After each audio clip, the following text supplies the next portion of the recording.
സൗജന്യ Ayurveda medical camp ആഴ്ചയിൽ 3 ദിവസം തിങ്കൾ, ബുധൻ, ശനി ദിവസങ്ങളിൽ രാവിലെ 9 മണി മുതൽ ഉച്ചവരെ ആയുർവേദ ഡോക്ടർ നിങ്ങളെ സൗജന്യമായി പരിശോധിക്കുന്നതാണ്.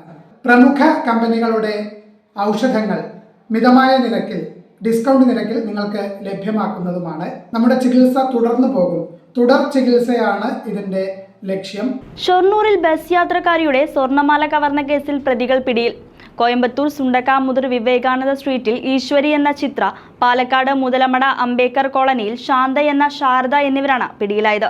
ഷൊർണൂരിൽ ബസ് യാത്രക്കാരിയുടെ സ്വർണ്ണമാല കവർന്ന കേസിൽ പ്രതികൾ പിടിയിൽ. കോയമ്പത്തൂർ സുണ്ടക്കാമുതൂർ വിവേകാനന്ദ സ്ട്രീറ്റിൽ ഈശ്വരി എന്ന ചിത്ര, പാലക്കാട് മുതലമട അംബേദ്കർ കോളനിയിൽ ശാന്തി എന്ന ശാരദ എന്നിവരാണ് പിടിയിലായത്. മാർച്ച് 3 രാവിലെ ചെർപ്പുളശ്ശേരിയിൽ നിന്നും ഷൊർണൂരിലേക്ക് അപ്പു എന്ന സ്വകാര്യ ബസിൽ യാത്ര ചെയ്തിരുന്ന നെല്ലായ സ്വദേശിനി ഗീതയുടെ കഴുത്തിൽ അണിഞ്ഞിരുന്ന 3.5 പവൻ തൂക്കം വരുന്ന സ്വർണ്ണമാലയാണ് പ്രതികൾ കവർന്നത്.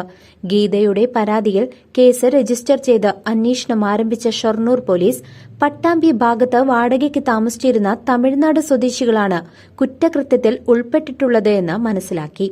മോഷണത്തിനായി വിവിധ സ്ഥലങ്ങളിൽ വീടെടുത്ത് ഇവർ താമസിച്ചു വരികയാണെന്നും പോലീസ് പറഞ്ഞു. കഴിഞ്ഞ ദിവസം ഇവരുടെ സംഘം പാലക്കാട് നിന്നും ബസ്സിൽ യാത്ര ചെയ്തു വരുന്നതായി മനസ്സിലാക്കിയ പോലീസ് ഇവരെ പിന്തുടർന്ന് കൊല്ലം ഓച്ചിറയിൽ വെച്ച് കസ്റ്റഡിയിലെടുക്കുകയായിരുന്നു.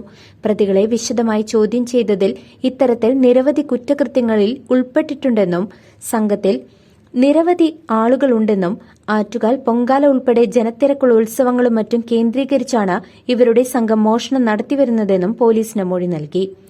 ഇൻസ്പെക്ടർ വി രവികുമാറിന്റെ നേതൃത്വത്തിൽ എസ്ഐമാരായ Davy, Sethumadhavan, ASI Rasheed, senior civil police officer Shibu, civil police ഓഫീസർമാരായ റിയാസ്, ശ്രീജിനി, പ്രജിത എന്നിവരാണ് കേസ് അന്വേഷിച്ചത്.